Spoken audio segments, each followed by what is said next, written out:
السلام علیکم ورحمۃ اللہ وبرکاتہ. الحمد للہ وحدہ والصلاة والسلام علی من لا نبی بعدہ. اما بعد فاعوذ باللہ من الشیطان الرجیم. بسم اللہ الرحمن الرحیم. یا ایھا الناس اتقوا ربکم ان زلزلة الساعة شیء عظیم. یوم ترونها تذهل كل مرضعة عما ارضعت وتضع كل ذات حمل حملها وترى الناس سكارى وما هم بسكارى ولكن عذاب الله شديد الى آخر الآية. صدق الله العلي العظيم وصدق رسوله النبي الكريم ونحن على ذلك من الشاهدين والشاكرين. اللهم ألهمنا رشدنا وأعذنا من شرور أنفسنا. اللهم وفقنا لما تحب وترضى من القول والفعل والنية. رب اشرح لي صدري ويسر لي أمري واحلل عقدة من لساني يفقهوا قولي. آمین یا رب العالمین. محترم حضرات، معزز سامعین، محترم خواتین، میری ماؤں اور بہنوں، ملی بھائیوں، پیارے بچوں،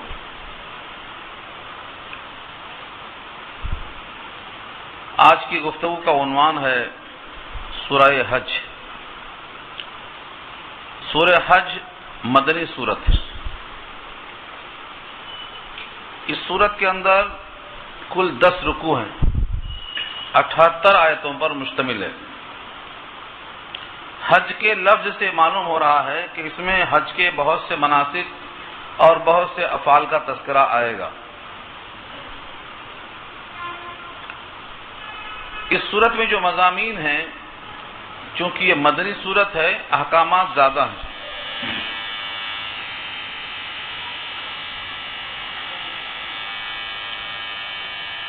احکامات زیادہ ہونے کی وجہ یہی ہے کہ ہر مدنی صورت میں احکامات زیادہ ہوتے ہیں. وہ بند کرو، کیا ہے؟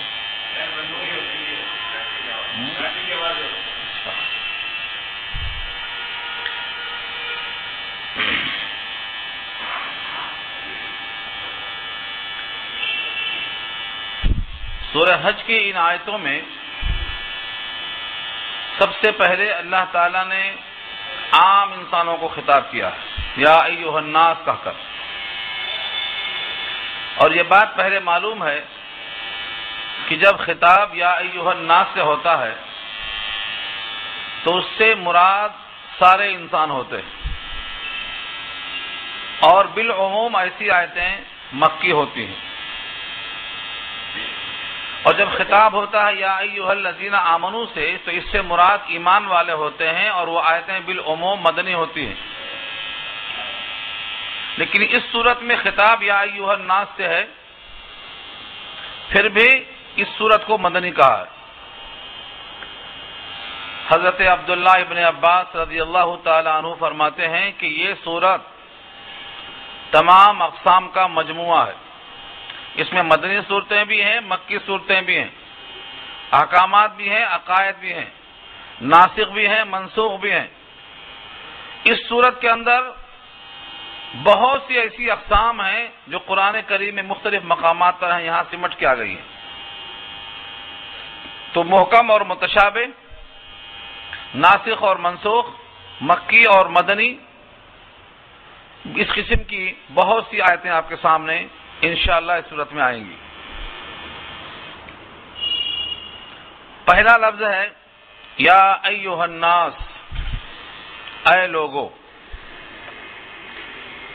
مکے والوں سے خطاب بھی ہے اور سارے انسانوں سے خطاب ہے، اور ایسا خطاب عام طور سے دلیل کے ساتھ ہوتا ہے کہ جو ہر انسان کو اپیل کرے. یا ایھا الناس، اے وہ لوگ، اتقوا ربکم، اپنے رب سے ڈرو. تقوی جس کا تعارف بارہا ہو چکا ہے، اللہ کا خوف دل میں اتنا آئے کہ اللہ کا حکم نہ ٹوٹے. اللہ کا حکم بجا لانے کی طاقت پیدا ہو جائے، اتنا ڈر پیدا ہو گیا تو وہ تقویٰ ہے۔ ربکم، اپنے رب سے ڈرو۔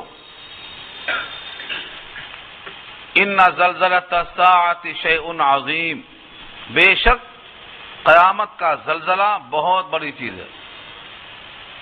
انا کے معنی بے شک، اور زلزلہ کے معنی آتے ہیں ہلا دینا۔ اردو میں زلزلہ استعمال ہے زمین کا حرکت میں لانا، ارتعاش، کپ کپی۔ تو زلزلہ جو اردو میں استعمال ہے بعین ہی عربی کا لفظ ہے، جھنجھوڑ دینا زمین کو۔ سورہ زلزال میں یہی کہا گیا ہے زلزلت الارض، زمین کو ہلایا گیا۔ تو زلزلہ جو دنیا میں آتا ہے یہ اس بڑے زلزلے کا نمونہ ہے جو ایک شہر کو ہلا سکتا ہے، وہ سارے شہروں کو، ساری زمین کو ہلانے پر قادر ہے۔ زلزلۃ الساعۃ، ساعت قیامت کا ایک نام ہے۔ قیامت کا زلزلہ بھاری چیز ہے۔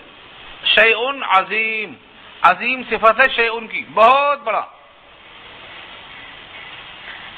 ایک صاحب تھے جن کا نام تھا نضر ابن الحارث، نضر ابن الحارث، یہ مکے کے کافروں میں سے ایک سردار کا نام ہے۔ وہ مرنے کے بعد زندہ ہونے کا انکار کرتے رہے۔ ایک مرتبہ مٹی ہو گئے تو دوبارہ پیدا نہیں ہوں گے۔ بالعموم لوگوں کا اسی میں عقیدہ خراب ہے، قیامت کا انکار۔ جیسے ایک انسان مرتا ہے ہماری آنکھوں کے سامنے، ایک انسان کا مرنا اس کی ایک ہی قیامت ہے، اور سب کا مرنا سب کی قیامت ہے۔ تو یہ مثال دے کے بتایا گیا ہے کہ جو ایک کو مارنے پر قادر ہے وہ سب کو مارنے پر قادر ہے، جو ایک شہر کو ہلانے پر قادر ہے وہ کائنات کو ہلانے پر قادر ہے۔ تو اس طریقے سے قیامت کا استدلال ہوا۔ اے لوگوں، قیامت کے زلزلے سے بچو، کیونکہ وہ بہت بھاری چیز ہے۔ یہ کب پیش آئے گا؟ قیامت کا زلزلہ، یہ بھاری زلزلہ کب پیش آئے گا؟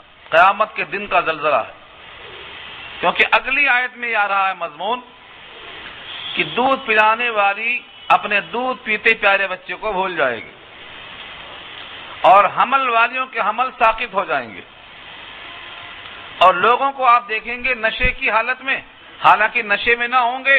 اللہ کا عذاب سخت ہے۔ تو سوال یہ ہے کہ قیامت کے بعد اگر یہ پیش آیا تو وہاں دودھ پلانے والی دودھ کہاں سے پلائے گی؟ حاملاؤں کے حمل کا اسقاط کیسے ہوگا؟ اگر یہ دنیا میں زلزلہ پیش آیا تب تو کوئی اشکال ہی نہیں ہے، ہر قسم کے لوگ ہیں۔ لیکن اگر یہ زلزلہ قیامت کے بعد کا ہے، قیامت ہونے کے بعد کا زلزلہ ہے یا قیامت کا زلزلہ ہے، تو اس میں دودھ پلانے والیوں کا دودھ پلانا، بچے کو بھول جانا، اسقاط حمل کا ہو جانا، نشے میں ہو جانا، یہ سب کیسے ممکن ہے؟ ایک سوال کیا ہے مفسرین نے۔ پہلے لفظوں کو دیکھیں۔ یوم ترونہا، جس دن آپ اس کو دیکھیں گے، یعنی اس زلزلے کو۔ ترونہا میں ہا کی ضمیر زلزلے کی طرف جا رہی ہے، قیامت کا جھٹکا۔ یوم ترونہا، جس دن آپ اس زلزلے کو دیکھیں گے، تذہل کل مرضعۃ، تذہل ذہول سے ہے بھول جانا، اردو میں استعمال ہے ذہول ہو گیا یعنی بھول گیا۔ مرضعہ کہتے ہیں دودھ پلانے والی کو، رضاعت کہتے ہیں دودھ پلانے کی مدت کو۔ کل مرضعۃ، ہر دودھ پلانے والی، استثناء نہیں کیا کسی کا، جتنی دودھ پلانے والی ہیں ان تمام کا یہ حال ہوگا۔ کل مرضعۃ، ہر دودھ پلانے والی ماں، اما ارضعت، یہاں لفظ ماں استعمال نہیں کیا لفظوں میں، کیونکہ دودھ پلانے والی صرف ماں نہیں ہوتی بلکہ ہر مادہ دودھ پلاتی ہے، ہر مادہ۔ کل مرضعۃ، ہر دودھ پلانے والی حیبت کی وجہ سے بھول جائے گی، کس کو؟ اما ارضعت، جس کو دودھ پلاتی رہے، بچے کو بھول جائے گی۔ اما اصل میں ہے ان ما ارضعت، اور ما بمانا الذی، جس کو دودھ پلانے والی تھی وہ دودھ پلانے والی بھول جائے گی. چاہے گائے کا بچڑا ہو، گائے دودھ نہیں پلائے گی. گائے اپنے بچڑے کو دودھ نہیں پلائے گی، ہیبت کے مارے بھول جائے گی. ہر ماداؤں کا یہ حال. وَتَضَعُ كُلُّ ذَاتِ حَمْلٍ حَمْلَهَا تَضَعُ وَضَعَ يَضَعُ کے معنی رکھ دینا، چھوڑ دینا. تو تضع کے معنی رکھ دے گی. کل ذات حمل، ہر حمل والی، حملہا اپنے حمل کو، ساقط ہو جائے گا. وَتَرَى النَّاسَ سُكَارَى، سکر کہتے ہیں نشے کو. مسکر نشہ آور چیز کو کہا جاتا ہے. سکر نشے کا نام ہے. حدیث میں آتا ہے کل مسکر حرام، ہر نشہ آور چیز حرام ہے. اور فرمایا آگے روایت کے الفاظ میں ما اسکر کثیرہ فقلیلہ حرام، جس کی مقدار زیادہ کھانے سے نشہ آتا ہو اس کی مقدار کم کھانا بھی حرام. کوئی کہے مجھے نشے نہیں آ رہا، نشہ آئے نہ آئے، جس کی زیادہ مقدار کھانے سے نشہ آتا ہو اس کی کم مقدار بھی کھائے گا تو نشہ مانا جائے گا اور وہ حرام ہوگا.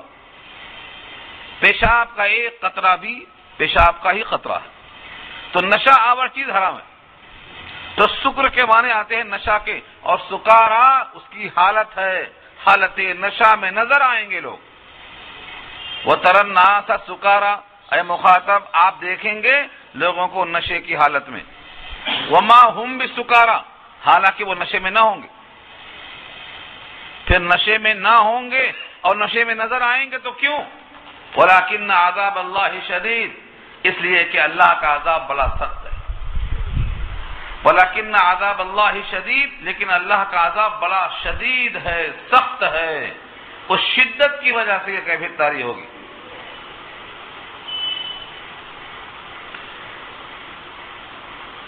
سورہ مزمل میں ایک لفظ آیا ہے یومئذ یجعل الولدان شیبا، سورہ مزمل پارہ 29. جس دن بچوں کو بڑھاپا آ جائے، یعنی وہ دن بچوں کو بوڑھا بنا دے گا. بچے ایک دم بوڑھے کیسے ہو جائیں گے؟ بچہ بوڑھا ہوتا ہے تو دھیرے دھیرے مصائب جھیلتے جھیلتے تفکرات میں گزرتے گزرتے ہوتا ہے. وہ ایک دن میں بچہ بوڑھا کیسے ہو جائے گا؟ یہ وہی دن ہے. بچہ بوڑھا ہو جائے گا، حمل ساقط ہو جائے گا، بچے کی پیار اور محبت والی عورتیں بچوں کو بھول جائیں گی، لوگوں کو نشہ آ جائے گا. یہ کب ہوگا؟ ایک روایت نقل کیا اس پر، امام بخاری نقل کر رہے ہیں کتاب التفسیر میں، کسی آیت کی تفسیر کرتے ہوئے. اللہ تعالیٰ حضرت آدم کو مخاطب کریں گے اور کہیں گے اے آدم جہنم کا حصہ نکال دے، اپنی ذریت میں سے، اپنی اولاد میں سے جہنم کا حصہ نکال دے. وہ پوچھیں گے یا اللہ کتنے میں سے کتنا نکالنا ہے؟ حکم ہوگا ہر 1000 میں سے 999 نکال دے. ہر 1000 میں سے 999 نکال دے جہنم کا حصہ. یہ سن کر ہول طاری ہوگا اور یہ کیفیت پیدا ہوگی جو یہاں آئی ہے. اس حدیث کو جب سنا صحابہ کرام نے سوال کیا نبی صلی اللہ علیہ وسلم سے اور یہ پوچھا کہ اے اللہ کے رسول وہ 999 جو جہنم میں جائیں گے، 1000 میں سے جو ایک بچے گا وہ ہم میں سے کون خوش نصیب ہوگا؟ فرمایا تمہیں اتنا پریشان ہونے کی ضرورت نہیں ہے، وہ 999 یاجوج ماجوج میں سے ہوں گے، وہ ایک جو جنتی ہوگا وہ تم میں سے ہوگا. اور دوسری روایت میں آتا ہے ہماری تعداد اور ان کی تعداد میں جو نسبت ہے وہ نسبت کتنی ہے؟ اگر وہ 10 ہیں تو ہم 1، ہم سے 10 گنا زائد ان کی تعداد ہے دنیا میں. اگر وہ بند نہ ہوتے تو یہ آفت ابھی آ جاتی. ان کا بند ہونا اور ذوالقرنین کا صد بنانا یہ سب اللہ کی منشا ہے. تو اس دن یہ ہیبت طاری ہوگی جب یہ اللہ کا فرمان ہوگا. اس سے معلوم یہ ہوا کہ یہ زلزلہ قیامت کے بعد ہی ہوگا جس کا نام قیامت ہے. اور اس وقت یہ مرضیہ کہاں سے آئیں گی اور حاملہ کہاں سے آئیں گی، اس پر روایت نقل کیا ہے ابن کثیر نے اور مظہری نے بہت سی روایتیں نقل کی ہیں، ان کا خلاصہ یہ ہے کہ دنیا میں بہت سے لوگ ہیں جس حال میں مرتے ہیں اس حال میں اٹھائے جاتے ہیں. بہت سے لوگ، مثلا شہید جس حال میں شہید ہوگا قیامت میں اپنے خون شہادت کو لے کر حاضر ہوگا. احرام میں حاجی اور معتمر اگر انتقال کر جاتا ہے تو حالت احرام میں کھڑا ہوگا. اگر کوئی خاتون پیٹ کے اندر حمل ہے اس حال میں ان کی موت ہو جاتی ہے تو حالت حمل میں کھڑی ہوں گی. کوئی عورت دودھ پلاتی ہے تو اسی کے ساتھ کھڑی کی جائے گی. دنیا میں جو جیسا ہے جس حالت میں اس کی وفات ہوتی ہے اسی حال میں کھڑا ہوگا. اسی واسطے کہا ہے اگر کسی نے چاقو مار لیا ہے چاقو مارتا ہوا کھڑا ہوگا. جلا کے مر گیا ہے اپنے آپ کو جلا کے مرتا ہوا کھڑا ہوگا. اسی واسطے کہا گیا ہے کہ جو جس طرح سے اپنی موت کو اختیار کرے گا اسی عذاب میں ہمیشہ رہے گا. اسی لیے اپنے آپ کو مختار کل سمجھ کر موت حیات کا مالک نہیں بننا چاہیے. موت اللہ نے مقرر کر دی ہے، وہ اپنے وقت پر آئے گی. گھبرانا تو صبر کرنے کا حکم دیا ہے. خوشحالی میں آپس سے باہر نہیں ہونا، بدحالی میں مایوس نہیں ہو جانا، بلکہ مومن تو ہمیشہ اللہ کے فیصلے پر راضی ہوتا ہے. تو اس آیت کا حاصل کیا نکلا؟ یا ایھا الناس اتقوا ربکم، اے لوگو اپنے رب سے ڈرو. ان زلزلۃ الساعۃ شیء عظیم، بے شک قیامت کا زلزلہ بڑی بھاری چیز ہے. یوم ترونھا تذہل کل مرضعۃ، جس دن تم اس زلزلے کو دیکھو گے ذہول ہو جائے گا ہر مرضعہ کو عما ارضعت، جس کو دودھ پلائے وہ. وتضع كل ذات حمل حملها، اور وضع حمل ہو جائے گا ہر حمل والی کو. وترى الناس سکارى، اور دیکھیں گے آپ لوگوں کو نشے کی سی حالت میں. وما هم بسکارى، لیکن وہ نشے میں نہ ہوں گے. ولكن عذاب اللہ شدید، لیکن اللہ کا عذاب بڑا سخت ہے. علم کے بغیر کچھ لوگ بحث کرتے رہے، جیسے نظر ابن الحارث کا نام لیا میں نے، حدیث میں اسی کا نام آتا ہے. آیت کے شان نزول میں مشہور کتاب ہے لباب النقول. لباب النقول فی اسباب شان النزول، یہ پہلے عربی میں چھپی تھی بیروت سے، اب اس کا ترجمہ اردو میں آ گیا ہے معارف النزول کے نام سے. لکھتے ہیں کہ نظر ابن الحارث وہ اللہ کے بارے میں اور قیامت کے بارے میں اور جتنے فیصلے آتے ہیں آخرت سے متعلق ان کا انکار کرتا رہا، کٹ حجتی کرتا رہا. اللہ نے اشارہ کیا ہے کسی کا نام لیے بغیر مطلق کہ جو علم کے بغیر بحث کرتا ہے اور شیطان سرکش کی اتباع کرتا ہے، خود بھی گمراہ ہوتا ہے لوگوں کو گمراہ کرتا ہے، اس کا انجام جہنم کے شعلے ہے. ومن الناس، اور لوگوں میں سے بعض.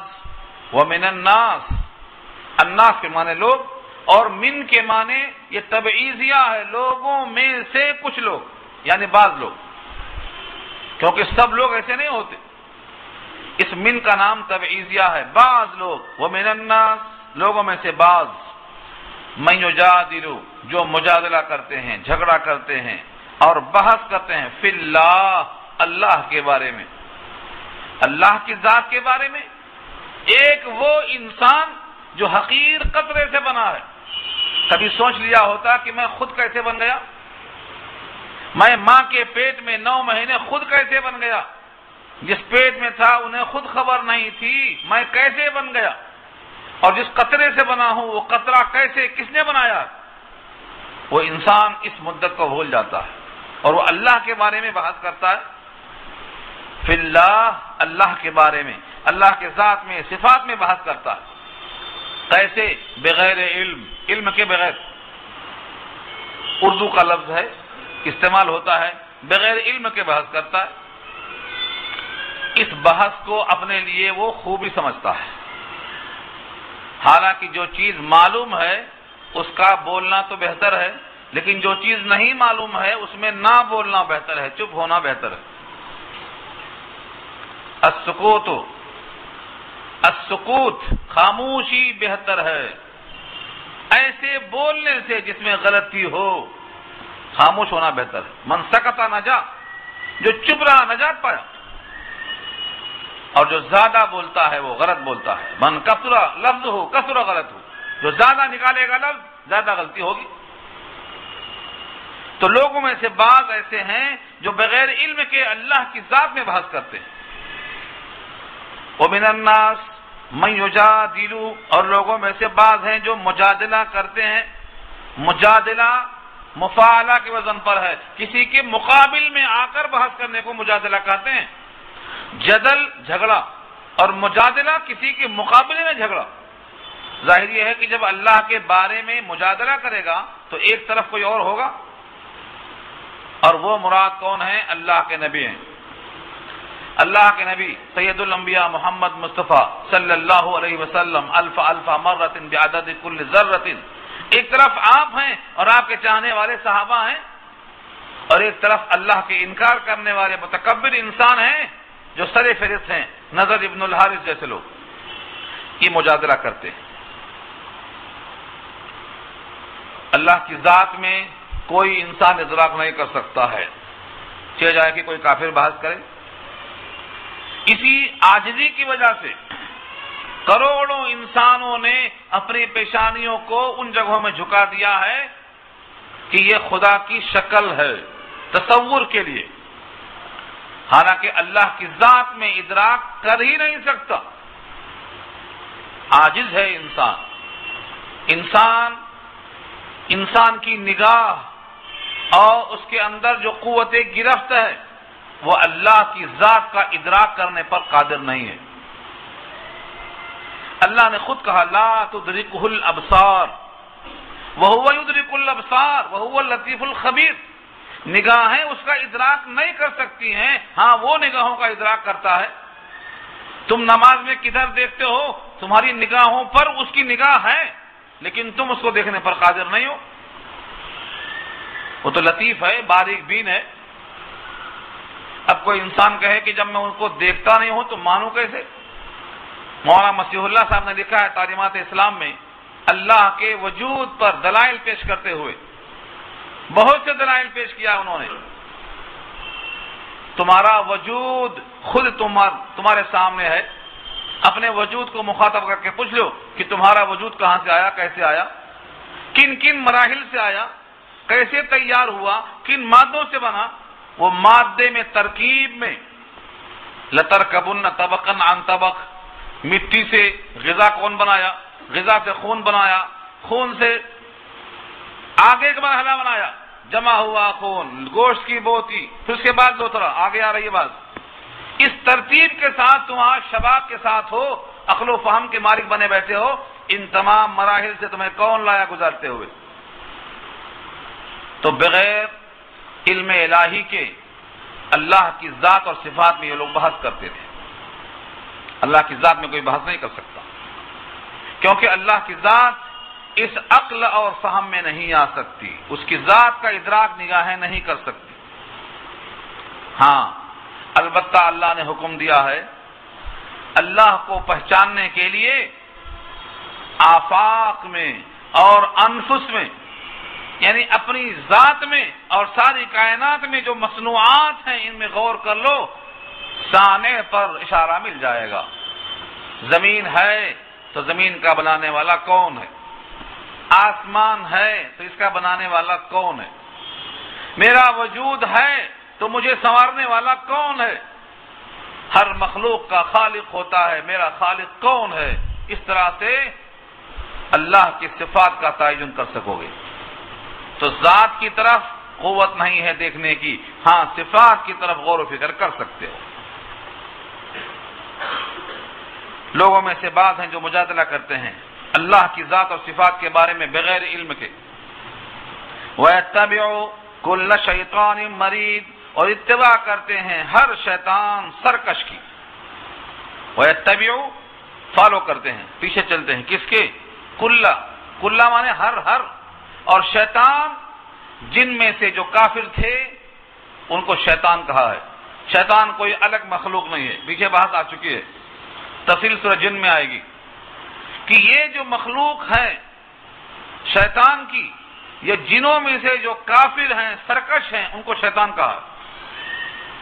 جیسے انسانوں میں سے جو منکر ہیں وہ کافر اور مشرک ہوتے ہیں، ایسے ان جنات میں جو مشرک اور کافر ہوتے ہیں ان کو سرکش کہا ہے، وہ شیطان ہوتے ہیں. وَيَتَّبِعُ كُلَّ شَيْطَانٍ مَرِيدٍ. مرید کیا ہے؟ سرکش. شیطان کی صفت ہے یہ. سرکش کیا ہے؟ سر کو کھینچ کے تن جانا، میں بڑا، تیرے حکم کے ہوتے ہوئے بھی میں سجدہ کرنے کو تیار نہیں، یہ ہے سرکشی. اس کو مرید کہا. کتب علیہ، کتب علیہ اللہ نے لکھ دیا ہے ان کے اوپر. کتبہ لکھ دیا گیا. ظاہر یہ ہے کہ اللہ تعالی کی طرف سے فرشتوں نے لکھا. کب لکھا؟ آگے وہ بحث آئے گی. کتبہ علیہ ان کے بارے میں. کتبہ کے بعد جب علی آئے تو مخالفت میں لکھا جاتا، اور کتبہ کے بعد لام آئے لہو تو موافقت میں لکھا جاتا. حضور نے کہا اکتب لہو، ان کے لیے لکھ کر دے دو، تو اکتب لہو آئے گا. اور کسی کے خلاف فیصلہ ہو جائے تو کتبہ علیہ، ان کے خلاف لکھ دیا اللہ نے. کیا لکھ دیا؟ انہو، یہ بات ہے، شان ہے، من تولاہ، کہ جو شیطان سے دوستی کرے گا، تولا اس کو اپنا متولی مانے گا، اپنا دوست سمجھے گا، فَأَنَّهُ، تو بے شک اس کی حالت تو یہ ہے، يُضِلُّهُ، وہ اس کو گمراہ کرے گا. شیطان گمراہ ہے، اس کو معلوم ہے کہ میرا انجام جہنم ہے، تو وہ تنہا جانا چاہتا نہیں. وہ تو بول چکا ہے میں تنہا کیوں جاؤں، جس آدم کی بنا پر مردود ہوا ہوں اس کے اولاد کو ساتھ لے کے جاؤں گا. ہم تو ڈوبے ہیں صنم، تم کو بھی ڈوبیں گے، ہم تنہا کیوں جائیں. یہ ہے فَأَنَّهُ يُضِلُّهُ، وہ اس کو گمراہ کرے گا. جو بھی شیطان کی اتباع کرے گا اس کو وہ گمراہ کرے گا. وَيَهْدِيهِ إِلَىٰ عَذَابِ السَّعِيرِ، اور رہنمائی کرتا رہے گا اس کی جہنم کے شعلوں کی طرف. عذاب السعیر، سعیر کہتے ہیں آگ کا شعلہ. دوزخ کے عذاب کا راستہ دکھلاتا ہی رہے گا، ہمیشہ اس کا کام یہی ہے. شہوت کی طرف آمادہ کرتا ہے، جھوٹ کی طرف آمادہ کرتا ہے، خدا سے بیزارگی پیدا کرتا ہے، اس کی فطرت ہے. ان باتوں میں ہمیں خلاصہ کیا نکلا کہ جو اللہ کے بارے میں بحث کرے بغیر علم کے، وہ سمجھ لو کہ شیطان کی اتباع کر رہا ہے. اور شیطان کی اتباع کرنے والا شیطان کا دوست متصور ہوگا، اور جو اس کا دوست ہو سمجھ لے کہ وہ آدمی اچھا نہیں ہے. وہ شیطان تو سرکش ہے، نافرمان ہے، باغی ہے، مردود ہے، مخرج ہے، رجیم ہے. بھلا اس سے تمہیں توقع اچھی کیسے ہو گئی؟ اس کی رہنمائی کا انجام کیا ہے؟ دوزخ کی آگ ہے، عذاب السعیر ہے. اب اگر تم کو شک ہے مرنے کے بعد دوبارہ اٹھائے جانے پر شبہ ہے، یا ایھا الناس، اے لوگو، پھر خطاب ہے کیونکہ دلیل عام ہے. اگر کسی انسان کو دوبارہ مرنے کے بعد اٹھنے میں تأمل ہے، شبہ ہے، تو اس کو اللہ نے یہاں پر دعوت دی ہے، آؤ ان بحثوں میں غور و فکر کر کے دیکھ لو. کتنے ہی غیر مسلم اس آیت میں غور و فکر کر کے اسلام میں داخل ہو چکے ہیں. اگر یہ آیت آپ بھی پیش کریں تو عجب نہیں کہ ان کے دل میں ایمان آ جائے. یا ایھا الناس، اے لوگو، ان کنتم فی ریب من البعث، اگر ہو تم شک کے اندر اٹھائے جانے کے بارے میں. بعث اٹھانا، ان کنتم فی ریب، ریب کے معنی شک. مرنے کے بعد گل گئے، سڑ گئے، ہڈیاں ختم، کیسے کھڑے کیے جائیں گے ہم؟ تم اگر شک میں ہو. فإنا خلقناکم من تراب، تو بے شک ہم نے تم کو پیدا کیا ہے مٹی سے. اب مٹی سے براہ راست غور کرنا ہے تو آدم کا پتلا مٹی کا تھا، وہاں سے ابتدا ہماری ہوتی ہے. سارا جہان جانتا ہے کہ آدم و حوا سے کائنات پھیلی ہے، سورہ نساء میں بحث آ چکی ہے. تو آدم اور حوا، ان سے کائنات پھیلی ہے اور وہ مٹی سے بنائے گئے ہیں. اور اگر ہر انسان اپنے لیے سوچتا ہے، اتنے دور جانے کی حاجت نہیں ہے. تو ہر انسان کا وجود منی کے قطروں سے، اور وہ قطرہ خون سے بنتا ہے، اور وہ تمام خون غلوں سے بنتے ہیں، اور تمام غذائیں جو کھاتے ہیں مٹی سے کھاتے ہیں، اور مٹی ہی سے ہم نے پیدا کیا، یہاں دعویٰ ہے۔ شکلیں بدل دیا اللہ نے، کبھی گوشت کی بوٹی نظر آتی ہے، کبھی لوتھڑا نظر آتا ہے، کبھی بچہ نظر آتا ہے، کبھی بوڑھا نظر آتا ہے، کبھی سیب نظر آتا ہے، کبھی انگور نظر آتا ہے۔ یہ سب مٹی ہے، بدلا ہے اللہ نے، ذائقہ بدلا ہے، شکلیں بدلی ہیں۔ یا ایھا الناس، اے لوگو، اگر ہو تم شک میں قیامت میں اٹھائے جانے کے بارے میں، فإنا خلقناکم من تراب، تو بے شک ہم نے تم کو پیدا کیا ہے من تراب، مٹی سے، ثم من نطفۃ، پھر نطفے سے، ثم من علقۃ، پھر گوشت کی بوٹی سے، ثم من مضغۃ، پھر اس کے بعد اس تخلیق کو ہم نے آگے بڑھایا ہے کہ اب وہ بوٹی یا تو مخلقہ ہوگی یا غیر مخلقہ۔ مخلقہ تخلیق شدہ، مخلقہ یہ تخلیق سے مفعول ہے، اس کا آبجیکٹ ہے، تخلیق تیار کو بولتے ہیں، مخلوق تیار شدہ، اور غیر مخلقہ جو ناقص اور ساقط ہو جاتی ہے۔ ترتیب بتایا اللہ نے یہاں، ہر انسان اس پہ غور کرے۔ تراب مٹی سے، ثم من نطفہ، نطفہ کہتے ہیں اس قطرے کو،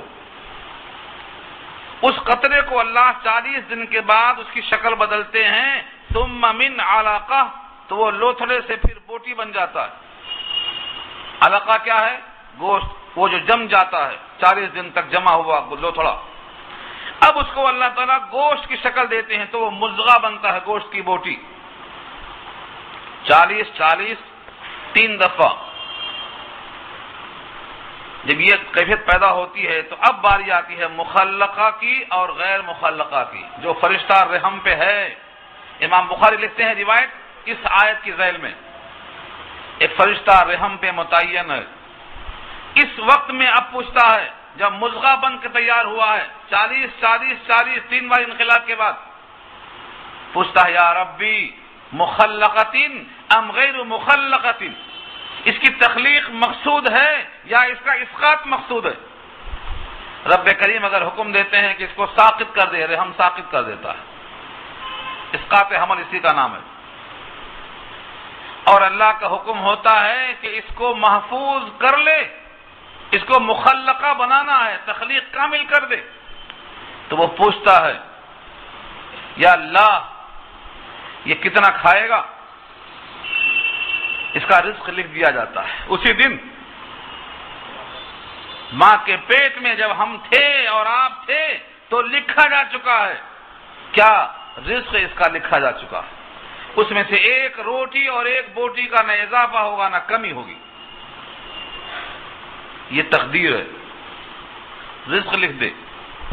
اس کی اجل یعنی مدت حیات، کتنی سانس لے گا لکھ دے، اور اس کا عمل، عین میم لام عمل، کیا کیا کرے گا لکھ دے، اور یہ شقی ہے یا سعید، بدبخت ہے کہ خوشبخت، یہ بھی لکھ دے۔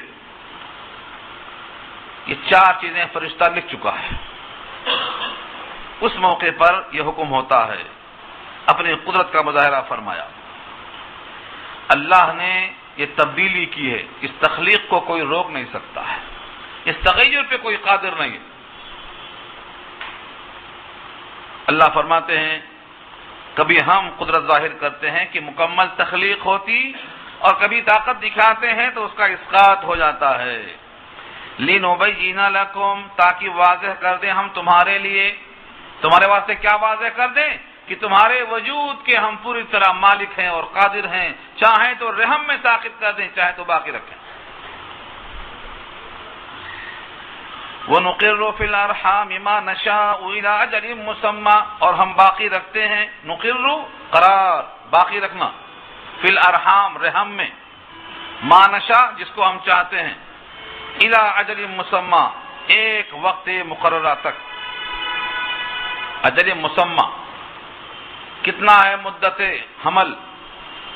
کم سے کم لوگ سمجھتے ہیں کہ 9 مہینہ، یہ تو عام عادت ہے، کم سے کم مدت 6 مہینے کی ہے، 6 مہینے میں بھی ہو سکتا ہے، 6 مہینے، 7 مہینے، 8 مہینے، 9 مہینے، 13 مہینے، 3 سال بھی ہو سکتا ہے۔ ایک روایت ملتی ہے امام مالک کے بارے میں کہ ماں کے پیٹ میں 3 سال رہے ہو۔ کس کے بارے میں؟ امام مالک کے بارے میں۔ دیکھیے قرۃ العینین کے اندر 3 سال تک رہ گئے۔ یہ تو اللہ فرماتے ہیں ہم جب تک چاہیں ہماری مشیت ہے، نقر فی الارحام ما نشاء الی اجل مسمى، وہ متعین مدت ہے، ہم جانتے ہیں، ہم اس میں رکھتے ہیں۔ ثم پھر نخرجکم طفلا، پھر نکالتے ہیں تم کو بچہ بنا کر۔ وہ پہلے کیا تھا؟ نطفہ تھا، پھر علقہ تھا، پھر مضغہ تھا، پھر مخلقہ ہوا، اب طفل ہوا۔ جب طفل کی باری آئی ہے، سورہ مومنون پر 18 میں اللہ فرماتے ہیں جب بچہ سامنے آتا ہے فتبارک اللہ احسن الخالقین، اللہ کی ذات کتنی بابرکت ہے، کتنا حسین تخلیق کیا، ساری مخلوقات میں احسن اور اکرم اور اشرف بنا کر بھیجا۔ اس مالک سے محبت پیدا ہونے کے بجائے اس کے خلاف بحث کر رہا ہے، اس کی ذات اور صفات میں گھمنڈ کا مظاہرہ کر رہا ہے۔ یہ فرمایا ثم نخرجکم، پھر ہم نکالتے ہیں تم کو، ان کو نہیں کہا، نخرجکم تم کو نکالتے ہیں۔ یہ تمہارا اب تک کا جو وجود ہے اسی مرحلے سے ہو کے گزرتے ہوئے آیا ہے۔ پھر کیا ہوتا؟ ثم لتبلغوا اشدکم، پھر تاکہ تم پہنچو اپنے شباب کو، اشد شدید سے بنا ہے، شباب 33 سال کا نوجوان شباب پر پہنچتا ہے، اس کے بعد ڈھلوان شروع ہوتی ہے، اب نیچے اترتا ہے، 33 سال کے بعد شباب جاتا ہے، اب زوال شروع ہوتا ہے، آہستہ آہستہ آہستہ یہ شباب چلا جاتا ہے، کالی داڑھی سفید ہو جاتی ہے اگر ہے تو، دانت منہ سے نکل کے چلے جاتے ہیں، 32 دانت باہر ہو جاتے، منہ میں دانت نہیں اور پیٹ میں آنت نہیں، سب دھیرے دھیرے ختم۔ شباب کے بعد یہ نمبر شروع ہوتا ہے۔ علامہ حالی کہتے ہیں کوچ کی حالی کرو تیاریاں، ہے قوام دم بدم اب انحطاط، چل چلاؤ کے دن ہیں اب، اس تغیر کو کوئی روک نہیں سکتا ہے۔ جیسے نطفے کو مضغہ ہونے سے اور مضغے کو بوٹی بنانے کے بعد اس کی تخلیق کو کوئی روک نہیں سکتا، بچے کو معصومیت کے بعد شباب کوئی روک نہیں سکتا، اور شباب کے بعد بڑھاپے کو کوئی روک نہیں سکتا۔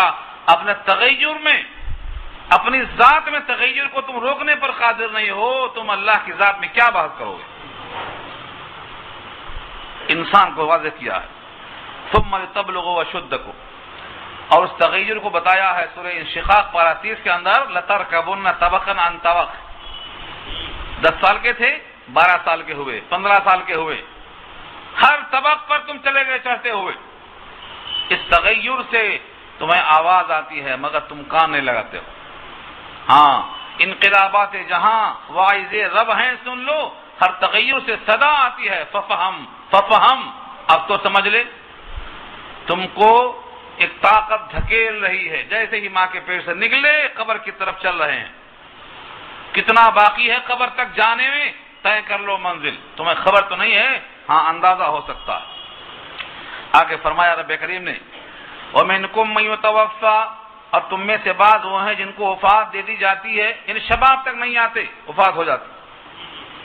وَمِنْكُمْ مَن يُرَدُّ إِلَىٰ أَرْذَلِ الْعُمُرِ، اور تم میں سے بعض وہ ہیں جو لوٹا کر لائے جاتے ہیں، کہاں تک؟ ارذل عمر تک۔ عمر میں ایک حصہ ہے جس کو ہم ارذل کہتے ہیں، ارذل بنا ہے رذیل سے، اور رذیل کے معنی نکمے کے آتے ہیں، کتنا نکما۔ ارذل عمر کو نکما ہونے کو اللہ نے واضح کر دیا، لکئی تاکہ، لکئی لا یعلم تاکہ نہ جانے، من بعد علم سب کچھ جان چکنے کے بعد، شیئن کچھ بھی، عمر کا ایک حصہ آ جاتا ہے کہ وہ بالکل ایسا ہو جاتا ہے جیسے کچھ نہیں جانتا، آنکھوں سے نظر نہیں آتا، کان سے سنائی نہیں دیتا، اب فہم سے پہچان ختم ہو جاتی، کون ہے آپ جانتے نہیں پہچانتے، نظر نہیں آتا۔ انسان کے لیے سب سے زیادہ بھروسے کی چیز کیا ہے؟ میں نے اپنے کان سے سنا ہے بولتا، میں نے اپنی آنکھ سے دیکھا ہے، بڑا بھروسہ ہے آنکھ پہ اور کان پہ۔ فخانتاہما السمع والبصر، جب انسان کی حیات لمبی ہوتی ہے تو دونوں بااعتماد رفیق جواب دے کے چلے جاتے ہیں، نہ کان نہ آنکھ، دونوں جواب دے دیتے ہیں۔ حیات بڑھتی ہے، آرزویں بڑھتی ہیں، لیکن جب یہ وقت آتا ہے تو سب ختم ہو گئی، سب ختم ہو گئی۔ تو ارذل عمر کیا ہے؟ لا یعلم من بعد علم شیئا، سب کچھ جانتا تھا، اب کچھ نہیں جانتا، بیوی کو نہیں پہچانتا، بچوں کو نہیں پہچانتا، طہارت کیا ہے نہیں جانتا، کپڑے کی صفائی کیا نہیں جانتا، کپڑے پہ استری کیا ہے نہیں جانتا، سب بھول چکا، تمام خواہشیں، تمام آرزویں سب ختم۔ یہ ارذل عمر ہے۔ نبی کریم صلی اللہ علیہ وسلم کی دعاؤں میں ایک دعا یہ بھی آتی ہے، اللہم انی اعوذ بک من الجبن، اے اللہ میں بخل سے اور بزدلی سے آپ کی پناہ مانگتا ہوں۔ اللہم انی اعوذ بک من البخل، اللہم انی اعوذ بک من الجبن۔ اور اس کا ٹکڑا اگلا ہے جو سنانا چاہتا ہوں، اللہم انی اعوذ بک من ان ارد الی ارذل العمر، اے اللہ میں آپ کی پناہ چاہتا ہوں اس بات سے کہ لوٹایا جاؤں ارذل عمر تک۔ نبی صلی اللہ علیہ وسلم کی حیات اس کائنات میں جو تھی وہ 63 سال کی تھی۔ کیوں؟ ارذل حیات سے آپ نے پناہ مانگی ہے اللہ سے، اور اللہ نے آپ کو پناہ دے دی۔ بڑا خوش نصیب ہے وہ انسان جو چلتے پھرتے چلا جاتا ہے، زندگی بھر تو بار رہتا ہی ہے لیکن بڑھاپے کا بار بہت ہوتا ہے۔ بچپن میں بچے کا بار نظر نہیں آتا کیونکہ وہاں پیار ہوتا ہے، اس کی معصومیت کی وجہ سے اس سے ایک قسم کی امیدیں وابستہ ہوتی ہیں، بڑا ہو کہ ایسا ہوگا اور ایسا ہوگا اور ایسا ہوگا، لیکن بوڑھا تو سب کر چکا ہے، اس کی زندگی کی شام ہو چکی ہے، اب کوئی تمنا باقی نہیں ہے، اس لیے اس سے اپنے پرائے ہو جاتے ہیں۔ اللہ کے نبی نے پناہ چاہی ہے، لیکن جو اللہ سب کا مالک ہے، جس اللہ نے اس بوڑھے کو پیدا کیا ہے، رب کریم فرماتے ہیں کہ میں اس بوڑھے کو نہیں بھولتا ہوں، وہ میرا قیدی ہے، زمین میں وہ میرا قیدی ہے، اسیر اللہ فی الارض لکھا جاتا ہے، اس کی پیشانی پہ نام لکھا جاتا ہے، یہ اللہ کا قیدی ہے۔ ایک روایت بہت طویل ہے، مسند امام احمد نے اس کو نقل کیا ہے، اور مسند ابو یعلا کی روایت ہے، وہ انشاءاللہ آگے آئے گی، پارہ 26 کے اندر سورہ احقاف آیت نمبر 15 میں آئے گی، بہت پیاری روایت ہے، کچھ حصہ اس کا سنا دوں میں۔ مومن اپنے ایمان کے ساتھ اگر باقی ہے تو طویل حیات کبھی بھی مضر نہیں ہے، کبھی نہیں۔ جس بندے کی عمر 40 سال کی حالت ایمان میں ہو جاتی ہے، حالت ایمان میں 40 سال، تو رب کریم اس کو 3 قسم کی بیماریوں سے نجات کا فیصلہ کر دیتے ہیں، ایک جنون، ایک جذام، ایک برق، اب نہیں ہوگا۔ 40 سال کے بعد اب کبھی بھی یہ بیماری نہیں آئے گی، اس کو پناہ دے دیا اللہ نے اس کے ایمان میں پختگی کی وجہ سے۔ جب 50 سال کا ہو جاتا ہے، 50 سال کا، تو اللہ تعالیٰ فیصلہ کر دیتے ہیں کہ اس کا عذاب اور اس کا حساب کتاب، عذاب کا لفظ نہیں ہے، حساب کا لفظ ہے، جب اس کا حساب کتاب ہلکا ہوگا یعنی صرف پیشی ہوگی، اور جب بندہ 60 سال کا ہو جاتا ہے، 60 سال کا، تو اللہ تعالیٰ اس کو محبوبیت کا مقام دے دیتے ہیں، فرشتے بھی اس سے پیار کرنے لگتے ہیں۔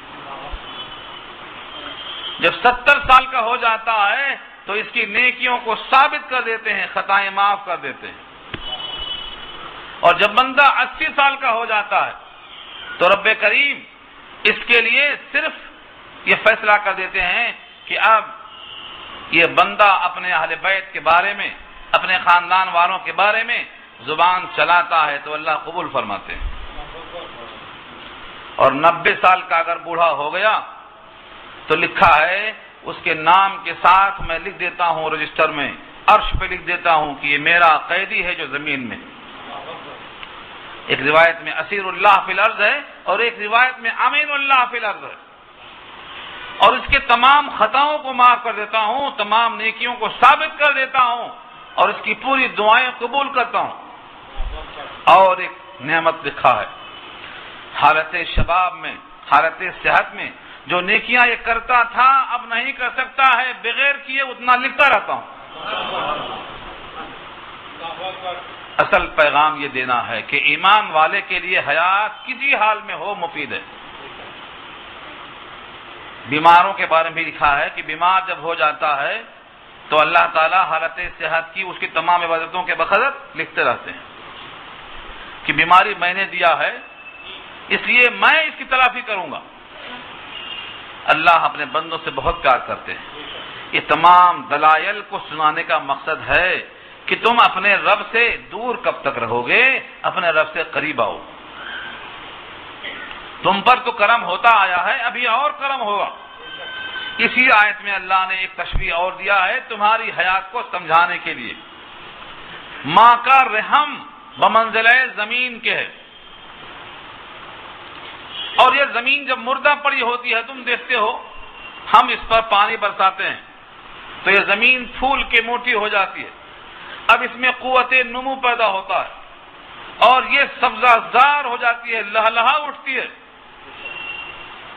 اس کے بعد اس شادابی کو دیکھتے ہو، ہریالی کے بعد پیلا پن آتا ہے، فصل کٹ جاتی ہے اور کچھ بیل کھا لیتے ہیں، کچھ انسان کھا لیتے ہیں، جو بچتا ہے وہ کوڑا کرکٹ ہو کے ہواؤں میں فضاؤں میں اڑتا پھرتا ہے۔ یہ مثال دیا ہے رب کریم نے۔ دیکھو آیت کے الفاظ، وَتَرَى الْأَرْضَ حَامِدَةً، اور دیکھتے ہو تم زمین کو حامدتن دبی ہوئی خشک پڑی ہے، حامدتن بڑی ہاں سے نہیں ہے، چھوٹی ہاں سے، کتنا فرق ہے دیکھو، حامدتن اگر کوئی حمد کہتا ہے تو بڑی ہاں سے، اور حمد کہتا چھوٹی ہاں سے تو دب جانا۔ اگر کوئی الحمدللہ نہیں پڑھتا الحمدللہ ہاں سے نکالتا ہے تو کیا ہوتا ہے، یہ دیکھ لو ترجمہ آپ۔ حامدہ کے معنی دب جانا، زمین دبی ہوئی پڑی ہے، خشکی ہے۔ فَإِذَا أَنزَلْنَا عَلَيْهَا الْمَاءَ، جب ہم اس پر نازل کر دیتے ہیں پانی، اہتزت، اہتزہ کے معنی آتی ہے اپنے لفظوں میں، اہتزہ کے معنی زمین کا اوپر ابھر جانا، اٹھ جانا، یہ ہے اہتزہ، یعنی اپنے اندر وہ دم بھرتی ہے، پھول جاتی ہے۔ وَأَنبَتْ وَرَبَتْ، ربت ربیبہ اردو میں استعمال ہے، پروردہ، جس کی پرورش کی جائے، تو گویا زمین اتنی ابھر جاتی ہے کہ وہ اب تیار ہو گئی، پرورش کے لائق ہو گئی۔ وَأَنبَتَتْ، اور اگانے لگتی ہے، مِن كُلِّ زَوْجٍ بَهِيجٍ، ہر قسم کی نباتات کو خوشنما کر کے۔ زمین کے جتنے سبزہ ہیں ان تمام پہ غور کرو، ان کا کیسا انجام ہوتا ہے۔ یہ دونوں طرف دلائل پیش کیا۔ انسان کی پیدائش ماں کے رحم میں، پودوں کی پیدائش زمین پر، وہاں بھی پانی یہاں بھی پانی، وہاں بھی تخلیق اللہ کی یہاں بھی تخلیق اللہ کی۔ وہ تمہارے وجود کے لیے ہے، یہ تمہاری بقا کے لیے ہے، اس سے تم بنائے گئے ہو، اس سے تم باقی رکھے جاؤ گے۔ ترتیب رکھا اللہ نے۔ اب بھی اس کائنات میں رہ کر تم ان غذاؤں پر اپنی حیات کو موقوف سمجھنے والوں، تم اللہ کے ذات صفات میں کیسے بات کرتے ہو؟ ذالک بأن اللہ هو الحق، یہ اس وجہ سے کہ اللہ وہی ہیں جو حق ہیں، اللہ تعالیٰ کی ہستی کامل ہے، وہی حق ہے۔ وَأَنَّهُ يُحْيِي الْمَوْتَى، اور بے شک وہ زندہ کرتے ہیں مردوں کو، مردوں کو زندہ کرتے ہیں یعنی بے جان چیز میں جان ڈالتے ہیں۔ گٹھلی سے درخت پیدا کرتے ہیں اور انڈے سے مرغی پیدا کرتے ہیں اور نطفے سے انسان پیدا کرتے ہیں، کسی بھی مردے میں جان ڈالنے پر وہ قادر ہیں۔ وَأَنَّهُ عَلَى كُلِّ شَيْءٍ قَدِيرٌ، اور بے شک شان یہ ہے کہ وہ ہر شے پہ قادر ہے، ہر شے پہ قادر ہے۔ اللہ کی قدرت سے کوئی چیز بعید نہیں۔ انسان اپنے دماغ میں تولتا ہے کہ یہ کیسے ہو سکتا ہے، وہ کیسے ہو سکتا ہے۔ اللہ کے پاس کوئی چیز کیسے ہو سکتی ہے نہیں، اللہ ہر شے پہ قادر ہے۔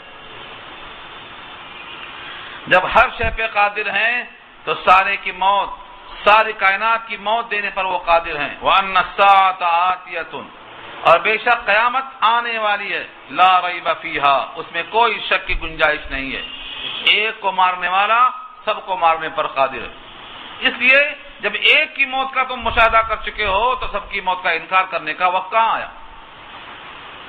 لا ریب فیہا، اس میں کوئی شک نہیں. وَأَنَّ اللَّهَ يَبْعَثُ مَن فِي الْقُبُورِ، اور بے شک اللہ کھڑا کریں گے ان کو جو قبروں میں ہیں.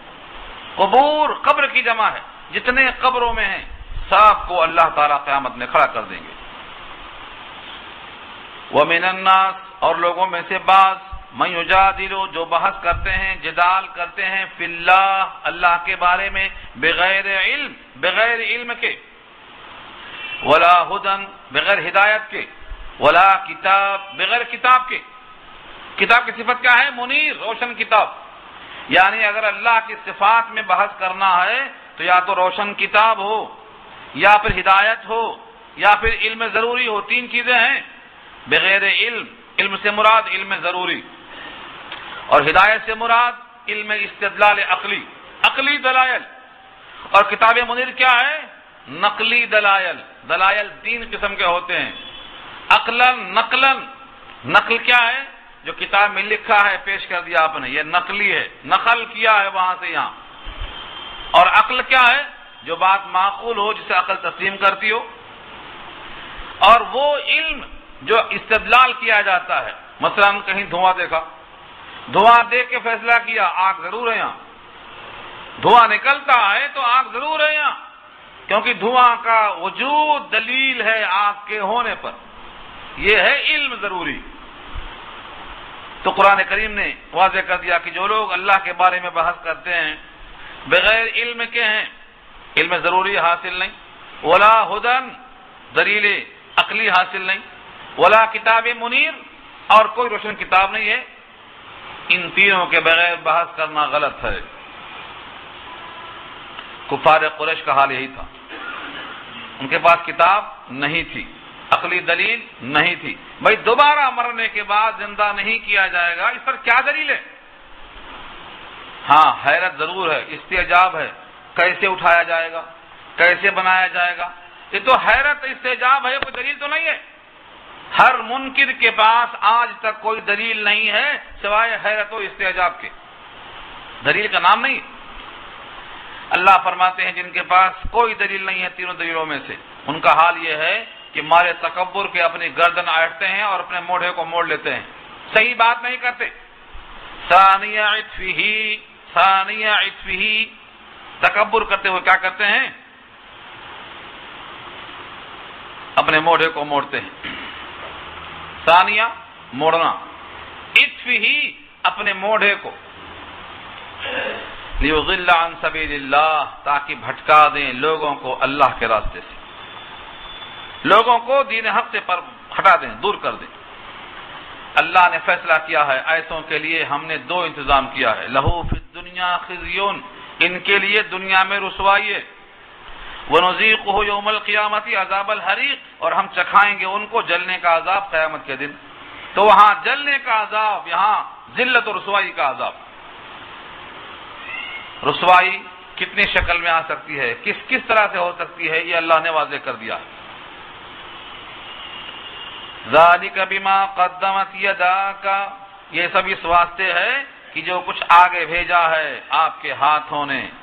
وَأَنَّ اللَّهَ لَيْسَ بِظَلَّامٍ لِّلْعَبِيدِ، اور بے شک اللہ نہیں ہے ظلم کرنے والے بندوں پر.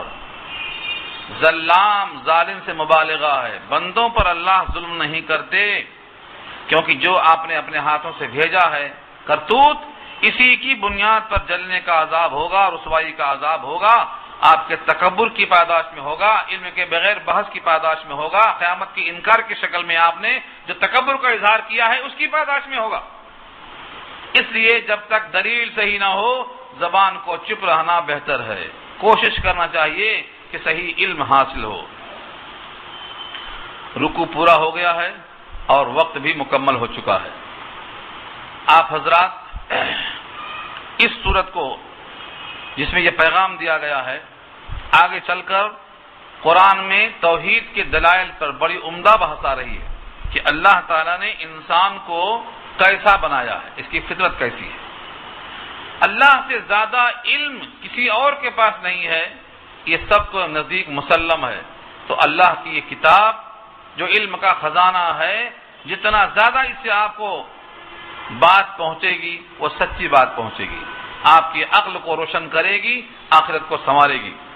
اس لیے آپ حضرات آئندہ بھی اپنے وقت پر تشریف لائیں، دعا کر لیجیے۔